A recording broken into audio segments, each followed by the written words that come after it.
Good afternoon. Good afternoon. मैं बोल रहा हूँ, बोलना नहीं है किसी को, ठीक है? मैं बता रहा हूँ। मैकाले तो सुना होगा नाम आप लोगों ने, मैकाले के बारे में पढ़ा है ना? एजुकेशन में मैकाले का नाम सुना है किसी ने? सुना होगा। मैकाले को पढ़ा होगा। मैकाले ने अंग्रेजी शिक्षा की व्यवस्था की थी। किसकी व्यवस्था की थी?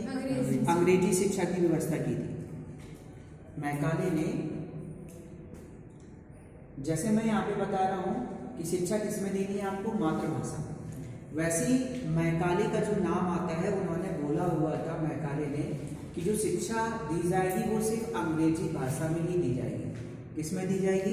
अंग्रेजी भाषा में दी जाएगी शिक्षा, मैकाले ने, ठीक है? उसका लक्ष्य भी यही था मैकाले का कि जो भारतीय हैं, जो पढ़े लिखे भारतीय हैं, है ना? कौन? जो पढ़े लिखे भारतीय हैं, हमें उन्हें एजुकेट करना है, उन्हें हमें शिक्षित करना है, जो पढ़े लिखे हैं। और कौन से? जो उच्च वर्ग के व्यक्ति हैं। उच्च वर्ग के मतलब जो उच्च पदों पे विद्यमान हैं, समझ गए ना? या ऐसे जमींदार जो काफी पैसे वाले थे, सिर्फ उनके लिए शिक्षा व्यवस्था की थी। और कैसी शिक्षा व्यवस्था? सिर्फ अंग्रेजी भाषा में, ठीक है? मैकाले के टाइम पे एक विवाद चल रहा था जिसे हम 5-5-7 विवाद कहते हैं। 5-5-7 विवाद बोलते हैं।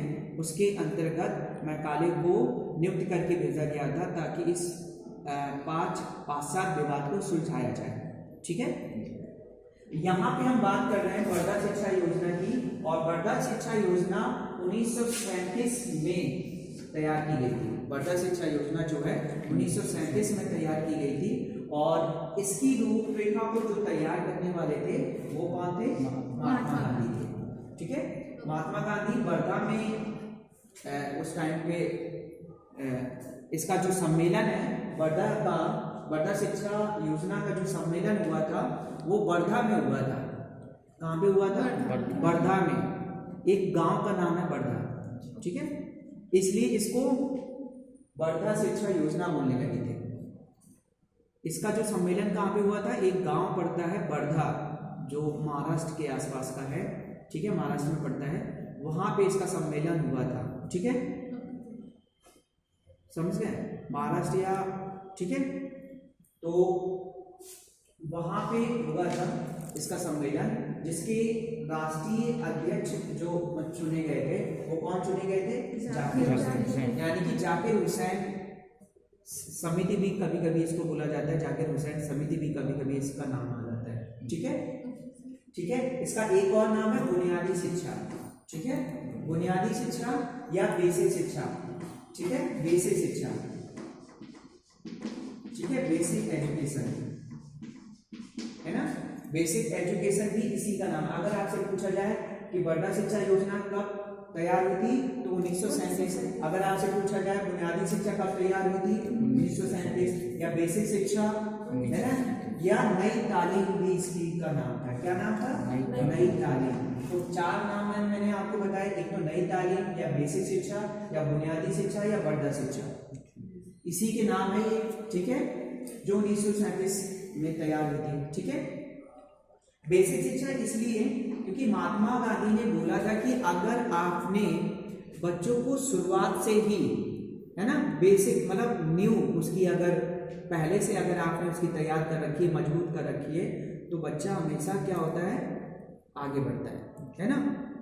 और सफल होता है, ठीक है? आत्मनिर्भर बनता है। और अगर आपने उसकी नींव ही कमजोर कर दी है तो बच्चा आत्मनिर्भर नहीं होगा। उसको पता ही नहीं होगा कि हमें आगे करना क्या है, कि और करना क्या नहीं है, ठीक है? तो यहाँ पे महात्मा गांधी ने क्या बताया था कि बच्चे को शुरुआत से ही, है ना, स्टार्टिंग से ही बच्चे को क्या करना है? हमें उसकी जो बेसिक नीड होती है, बेसिक जो आवश्यकताएं होती है, उनको पूरा करते रहना है, ठीक है? यहाँ पे महात्मा गांधी ने बच्चे के चहुमुखी विकास की बात भी की है। किसकी बात की है? चहुमुखी विकास की। अर्थात बच्चे का शारीरिक विकास भी करना है, मानसिक विकास भी करना है, ठीक है, आध्यात्मिक विकास भी करना है और चारित्रिक विकास भी करना है। चरित्र का निर्माण, क्योंकि महात्मा गांधी को ये चीजें पसंद थी इसलिए वो चहुमुखी विकास की बात करते हैं। शारीरिक विकास यानी कि बच्चे को खेलना भी सिखाना है, खेल खेल में सिखाना है बच्चे को, है ना, खेल खेल में, ठीक है। अगर हम खेल खेल में सिखाएंगे, ठीक है, और बच्चे को पूरा समय देंगे खेलने के लिए, तो बच्चे का शरीर का भी विकास होगा कि नहीं होगा? बच्चा हष्ट-पुष्ट होगा, उसकी भूख बढ़ेगी। जब बच्चा खेलेगा, दौड़ेगा, ठीक है, तो उसकी भूख बढ़ेगी, तो खाएगा भी अच्छे से, तो उसका शरीर का भी विकास होगा, है ना। तो शारीरिक विकास, मानसिक विकास, है ना, मानसिक विकास और आध्यात्मिक विकास, यानी कि बच्चे को धर्म का भी ज्ञान होना चाहिए। कौन सा ज्ञान होना चाहिए? धर्म का ज्ञान, है ना। और चरित्र का भी निर्माण करना है बच्चे का। कोई भी विकास आपको छोड़ने नहीं है बच्चे के, और चरित्र, ठीक है, क्योंकि अगर आपने बच्चे का चहुमुखी विकास कर दिया तो बच्चा क्या हो जाएगा? पूरा परिपक्व हो जाएगा, है ना, आत्मनिर्भर हो जाएगा, है ना। तो ये चीजें यहाँ पे बताई गई, ठीक है। 1937 में ही महात्मा गांधी ने एक हरिजन नामक पत्रिका प्रकाशित की थी, ठीक है। कौन सी? हरिजन नामक पत्रिका प्रकाशित की थी जो शिक्षा से संबंधित थी, ठीक है। इस हरिजन नामक पत्रिका से ही पूरे देश में एक खलबली टाइप की मच गई थी, उथल पुथल सी मच गई थी, क्योंकि इस पत्रिका के अंतर्गत महात्मा गांधी ने शिक्षा से संबंधित जितनी भी उस समय कमियां चल रही थी उनका वर्णन यहाँ पे किया हुआ था। समझ गए ना? शिक्षा से संबंधित जितनी भी कमियां थी उसका वर्णन इस पत्रिका में किया था, ठीक है।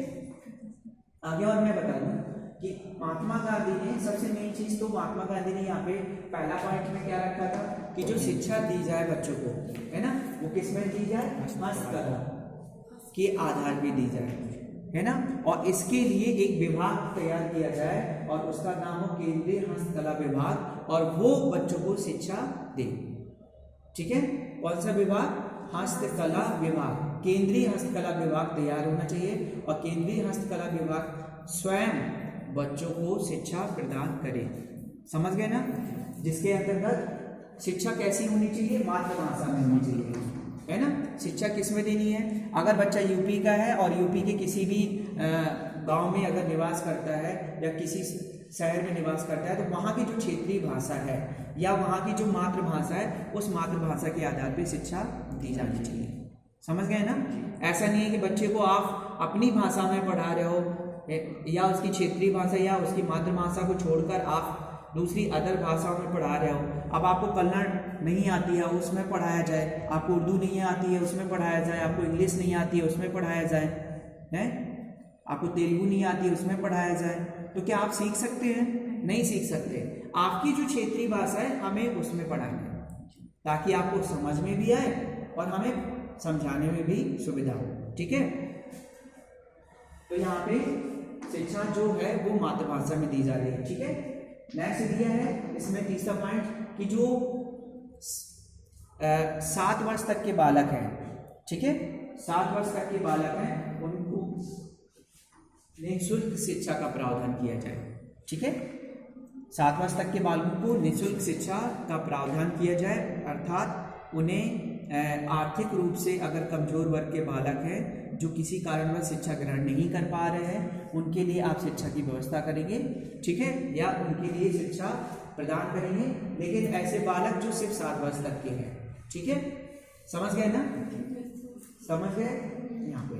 और कोई भी इसका लाभ ले सकता है वैसे तो 7 वर्ष तक के बालकों में, ठीक है, क्योंकि अगर आप प्राइमरी स्कूल जो सरकारी स्कूल्स होते हैं अगर उनमें आप एडमिशन लेते हैं, प्रवेश लेते हैं, तो वहाँ पे ये नहीं पूछा जाता है कि आप आर्थिक रूप से कमजोर हैं कि नहीं है, है ना, ठीक है। तो 7 वर्ष तक के बालकों को निःशुल्क शिक्षा क्या की जाए? प्रदान की जाए, ठीक है। चौथा पॉइंट दिया हुआ था कि ऐसे शिक्षक जो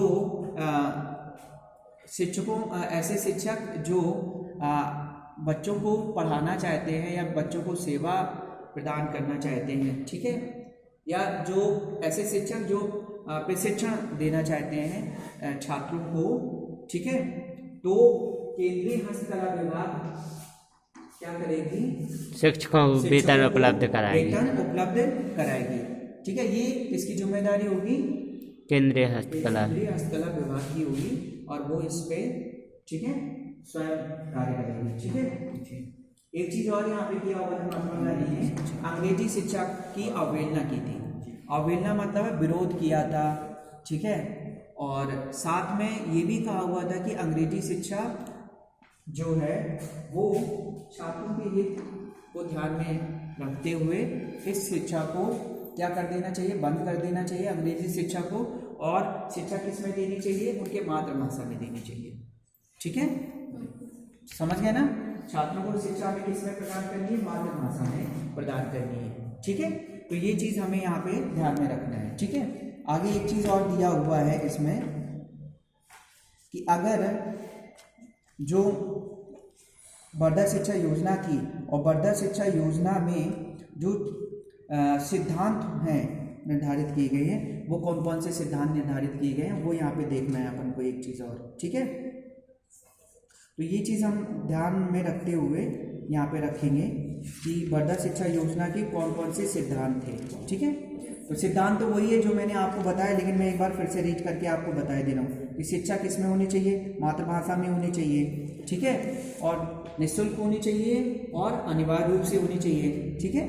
शिक्षा कैसी होनी चाहिए? निःशुल्क होनी चाहिए और अनिवार्य रूप से होनी चाहिए। ऐसा नहीं है कि अगर बच्चा गांव में निवास करता है और गांव में निवास करने के अलावा अगर उसके मम्मी पापा अगर उसे नहीं पढ़ा रहे हैं तो आप उस पर आपको फोकस करना है, उसको ध्यान में रखना है और उसका एडमिशन करवाना है, ठीक है। तो शिक्षा मातृभाषा में होनी चाहिए, साथ में निःशुल्क होनी चाहिए और अनिवार्य रूप से होनी चाहिए। ये राज्य सरकार की जिम्मेदारी होगी और राज्य सरकार इसके लिए नियम कानून तय करेगी, ठीक है। दूसरा पॉइंट है शिक्षा में स्वावलंबन तथा आत्मनिर्भरता। शिक्षा में स्वावलंबन एवं आत्मनिर्भरता, इसका मतलब क्या है? इसका मतलब ये है कि जो शिक्षा प्रदान की जाए, जो भी शिक्षा प्रदान की जा रही है, यहाँ पे कौन सी शिक्षा प्रदान की जा रही है? हस्तकला शिक्षा प्रदान की जा रही है। तो इससे क्या होना चाहिए बच्चा? इससे बच्चा इस प्रकार से तैयार करे, शिक्षक उसे इस तरीके से उसे तैयार करे उस बालक को, ताकि बालक आगे जाके अपना जीविकोपार्जन कर सके, आत्मनिर्भर बने, स्वावलंबन बने, है ना। कहा जाता है ना कि आपको स्वावलंबी बनना चाहिए, है ना, किसी पे आश्रित नहीं होना चाहिए। ज़्यादातर बच्चे क्या करते हैं? पढ़े लिख जाते हैं लेकिन फिर भी माता पिता के क्या बने रहते हैं? आश्रित बने रहते हैं, है ना। उनसे हम पैसा मांगते हैं हर काम के लिए, है ना, हर काम के लिए उनसे कहते हैं। तो ऐसा नहीं, आपको स्वावलंबी बनना पड़ेगा, आत्मनिर्भर बनना पड़ेगा आपको। और आत्मनिर्भर तब बन सकते हो जब आप स्वयं का काम करोगे, है ना, और स्वयं का काम यहाँ से ही कर सकते हो। तो इसमें क्या क्या करना सिखाया जाता है? इसमें मैंने आपको कितने सारे पाठ्यक्रम बताए थे यहाँ पे, है ना। पाठ्यक्रम में जैसे कृषि का कार्य कर सकते हो, कढ़ाई बुनाई का काम कर सकते हो, मछली पालन का काम कर सकते हो, दिया सलाई का काम कर सकते हो, अगरबत्ती का काम कर सकते हो, है ना। तो और लड़कियां हैं घर सज्जा का काम कर सकती हैं, कढ़ाई बुनाई का काम कर सकती हैं, है ना। तो बहुत सारी चीज़ें ऐसे हैं जो पाठ्यक्रम के रूप में यहाँ पे निर्धारित किया गया है, लेकिन आपको उसको अच्छे से पालन करना पड़ेगा, है ना।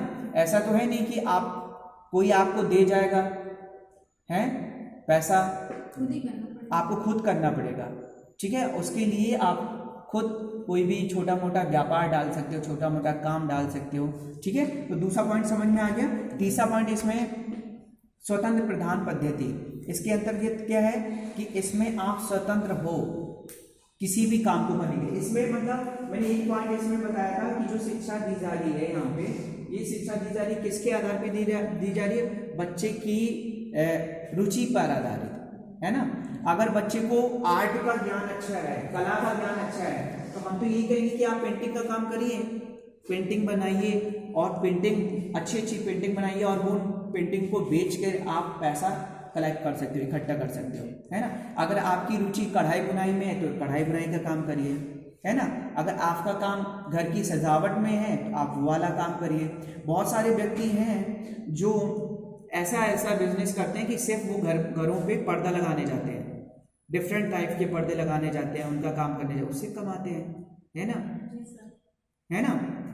या आपने देखा होगा कि शादियां होती हैं उसमें लोग बाग सजावट का काम करते हैं जी, तो वो भी तो एक तरीके की आर्ट है।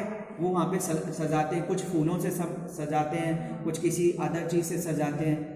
आपसे कहा जाए तो आप सजा लोगे? क्यों नहीं सजा पाओगे? क्योंकि आपने उसकी ट्रेनिंग नहीं ली है, आपको नहीं पता कैसे सजाना है। लेकिन वो व्यक्ति ट्रेनिंग लेता है, सीखता है वो काम और फिर वो उस पर काम करता है ना। तो यहाँ पे क्या बताया जा रहा है? मात्र प्रदान पद्धति। मात्र प्रदान पद्धति का मतलब क्या है? स्वतंत्र रूप से स्वतंत्र प्रदान पद्धति, है ना। यानी कि आप किसी भी काम को करने के लिए स्वतंत्र हो, आपकी स्वेच्छा है, आप कोई भी काम कर सकते हो अपनी इच्छा अनुसार। ठीक है, समझ गए ना। ये बहुत ज़रूरी है, आप कोई भी काम कर सकते हो, उसमें सफल भी हो सकते हो, उसमें आपकी अगर रुचि है तो। अगर मैं अपनी रुचि उस आपको थोप दूं और आपसे कहूं कि आप ये काम करिए, तो आप उसमें नहीं सक्सेस हो पाएंगे। क्यों नहीं हो पाएंगे? क्योंकि आपकी रुचि ही नहीं है उस काम को करने की, है ना। अब मेरे से कोई कहे कि आप ये काम करो, तो मेरी रुचि नहीं है तो मैं नहीं करूँगा। करूँगा तो थोड़ी बहुत देर के लिए करूँगा, फिर बैठ जाऊँगा। ठीक है, तो ये चीज़, बाकी वो आप कर ही लेंगे, बाकी चीज़ें मैंने आपको बता दी हैं। ठीक है।